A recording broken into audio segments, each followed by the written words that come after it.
Welcome back to the channel. Today we're going to be talking about Connecticut, their nickname being the Constitution State.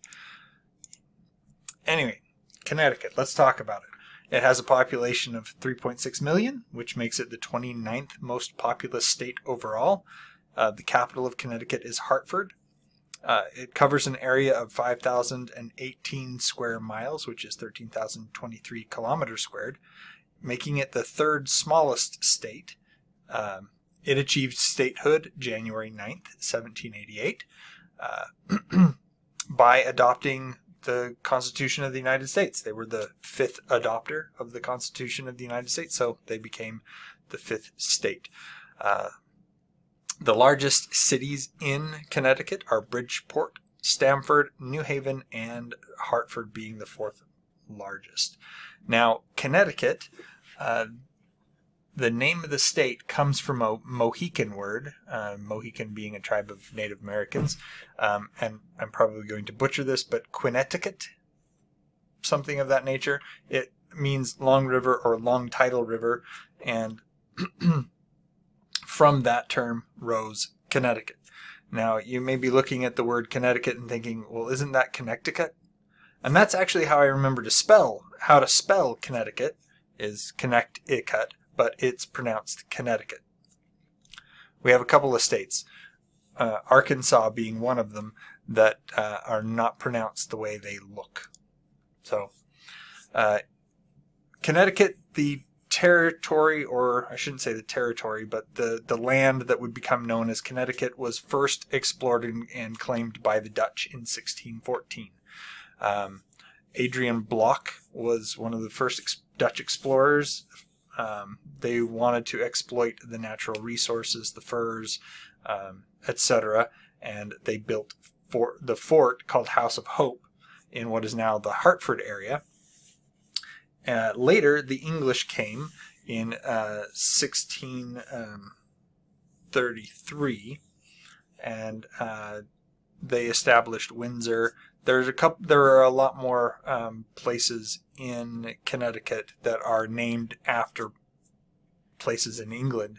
There's also a Thames River in Connecticut, interestingly enough. But a lot of Puritans in 1636 came from the Massachusetts Bay Colony and started establishing various cities in the Connecticut area. And so it was basically a confederacy of cities at that point in time. In 1639, and this is why Connecticut is called the Constitution State. The first constitution proposed and adopted in the United States that actually took place in Connecticut. It was called the Fundamental Orders of Connecticut, and that was in 1639 in January. Shortly thereafter, and I still got the wrong date there. Dang it. There, fix the date. The Fundamental Agreement of New Haven Colony was another constitution that was adopted in Connecticut. However, and it was adopted the same year. It just was adopted in June, which is why the other one, obviously, in January.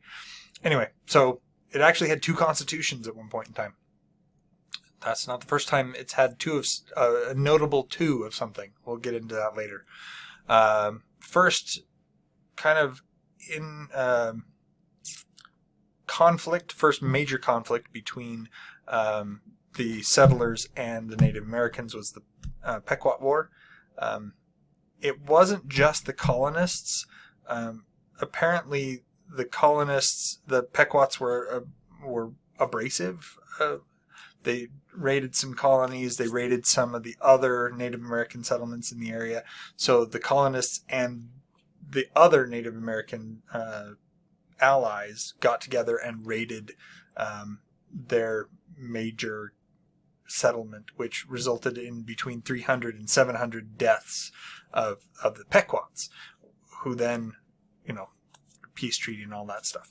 So in 1652, that was when the British and the Dutch went to war, and the Duke of York captured New Netherlands, which is basically the area that was claimed by the Dutch Connecticut being part of this new Netherlands, and that was in 1664, which ended the conflict and making Connecticut English territory.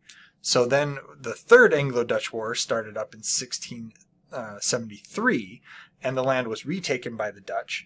But this war didn't last for very long. It only lasted until 1674, and Connecticut was again retaken by the British, and it became sole possession of the British at that point in time. Then followed the American Revolution, basically followed after that. And Connecticut was a large part of the American Revolution in terms of they sent 4 delegates to the Second Continental Congress, which is the Congress that approved and signed the Declaration of Independence. So they have 4 signers of the Declaration of Independence were from Connecticut. They were Samuel Huntington, Roger Sherman, William Williams, and Oliver Wolcott. So then we get into some more American Revolution stuff. So in 1775, David Bushnell invented the turtle. Now, the turtle was the first submarine used in an attack during a war. In 1775, yes. It didn't work. Apparently, he was trying to destroy a ship in the New York harbor, and he couldn't get the bomb to stick into the ship, and so he basically left. Yeah, it was not good. In 1777, the British got word that a supply depot was in Danbury, Connecticut, and they went and raided it. On their way back, they were ambushed at Ridgefield by the Continental Army. Yeah,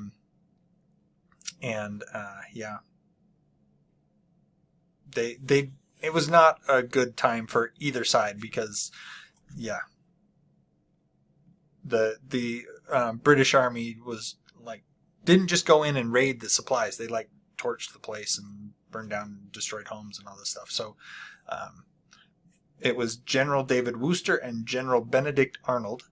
At that point in time, he was an American revolutionary, and he attacked this expeditionary force sent by the British with General David Wooster, and this ambush happened at Ridgefield in 1777.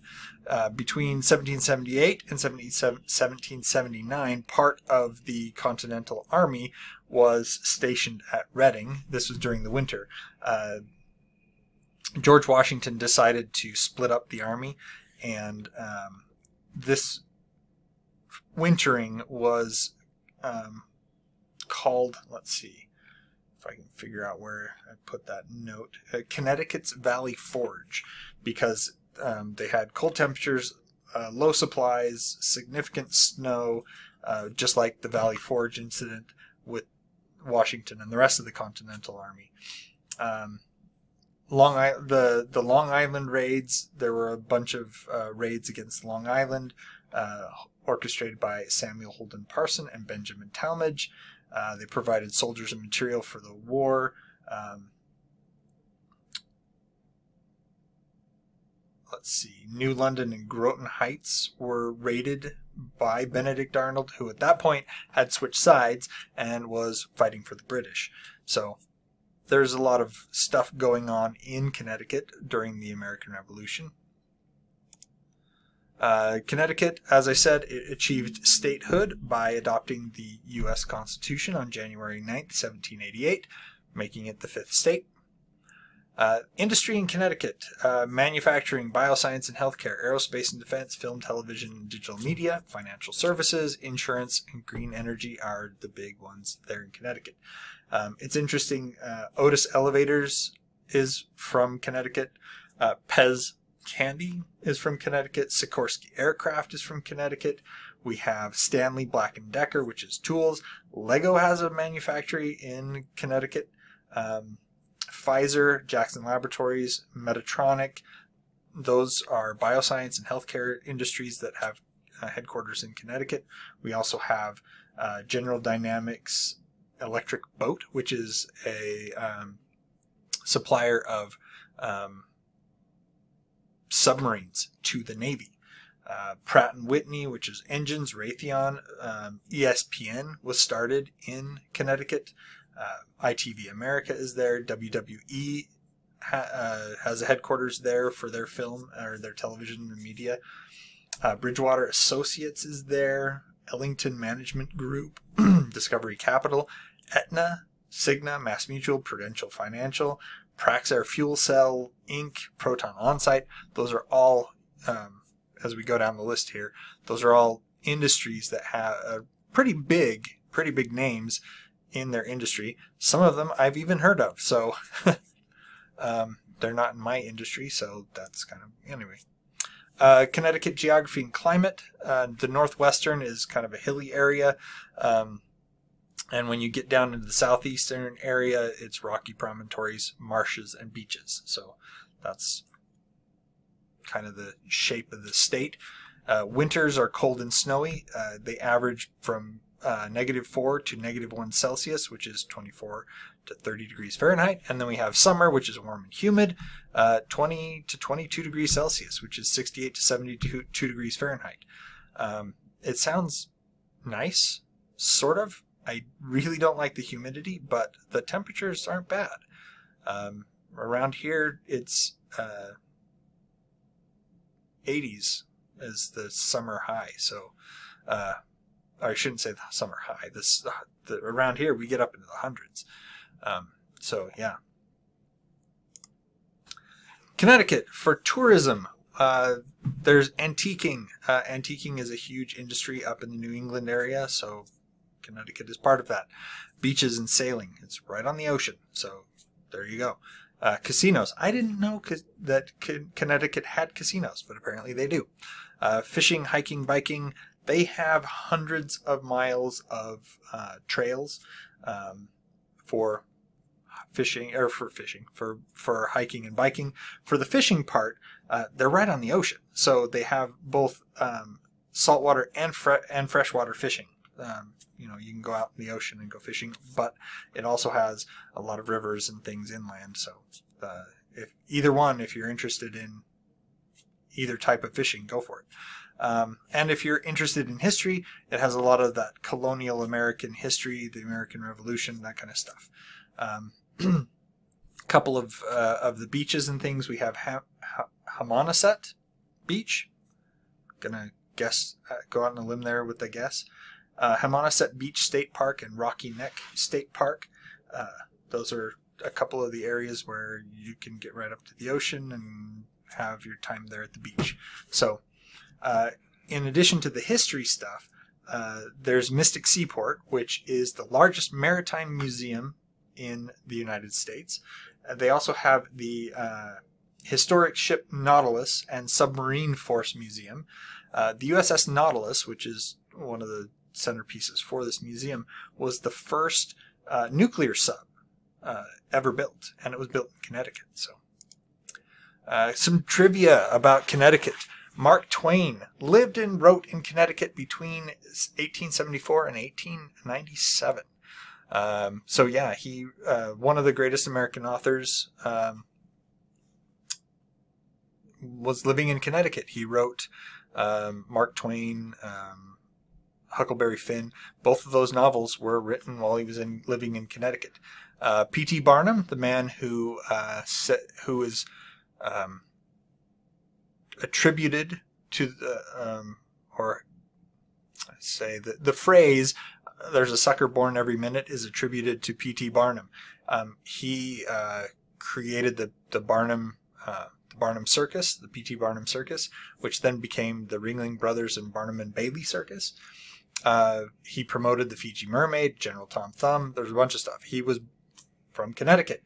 And interestingly enough, he became a political figure in Connecticut. He was the mayor of Bridgeport, and he was a member of the Connecticut House of Representatives, and he spoke to the legislature, and I really liked what he said, because he was he was very much in favor of the 13th Amendment to the Constitution of the United States of America, which abolished slavery and involuntary servitude. He said, oops, that's not what I meant to do. He said, a human soul that God has created and Christ died for is not to be trifled with. It may tenant the body of a Chinaman, a Turk, an Arab, or a Hottentot.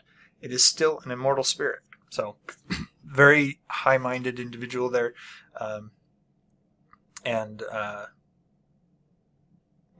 It's a different kind of feeling that you get from some of the other stuff that are associated with P.T. Barnum. The lollipop was... The term lollipop was coined by the creator of the first lollipop-making machine, George Smith of New Haven, in 1908, and he named it after his favorite racehorse. Yeah, it is part of the New England area. So if you hear talk of New England and New England area in America, it is part of that New England area. There are 6 states, Connecticut being one of them. Then we have Maine, Massachusetts, Rhode Island, New Hampshire, and Vermont. That is the New England area. Connecticut is considered the most haunted state. Yeah, interestingly enough. And Ed and Lorraine Warren, yes, that Ed and Lorraine Warren from what's the Annabelle movies. Ed and Lorraine Warren have declared several sites in Connecticut to be demonically possessed. Cursed towns, haunted trails, yep, all that stuff. Okay, this is what I was referring to previously. Between 1701 and 1874, New Haven and Hartford were both the capital of Connecticut. Yeah, interestingly enough. All right. Moving on. We're almost done with this. We got a couple more kind of weird things going on here to talk about, and then we'll be done with Connecticut. Unless you have questions about it and want me to revisit Connecticut. Anyway, Harriet Beecher Stowe, who wrote Uncle Tom's Cabin, that was very influential in helping get the North into the Civil War with the South and things. She wrote Uncle Tom's Cabin. She and Mark Twain were neighbors. They lived next door to each other for like 17 years. Yeah. Yale University, one of the oldest, most prestigious universities in the United States, is located in Connecticut. Samuel Colt, who invented the Colt revolver, came from Connecticut. The first car insurance policy ever came from Connecticut. Yep. Lyme disease. If you have not heard of Lyme disease, it's really, really nasty. Lyme disease, it's spread by ticks in the Northern Hemisphere. It was first identified in 1975 in Old Lyme, Connecticut. That's why it's called Lyme disease. And let me tell you, it is not pretty. It's not good. Pickles, in order to be considered a pickle in Connecticut, it has to bounce. You have to take that pickle and throw it against the table, and if it bounces, it is a pickle. If it doesn't bounce, it is not a pickle. Yeah. And it is illegal for a Hartford man to kiss his wife in public on Sunday. Yeah. There you go. So there's some interesting things about Connecticut. I hope you enjoyed that. We'll be moving on from here, I believe, to Delaware. But don't quote me on that. I'd have to look at I never remember the states in order. I just don't. I'm much more familiar with the state capitals, actually, than what order they go in. So, Delaware's probably next. I can't think of another one that starts with a C, but that's probably my mistake. So, look forward to Delaware. And if you have any questions or comments, leave them down below. Like, subscribe, put that bell on, and welcome to the channel. Have fun.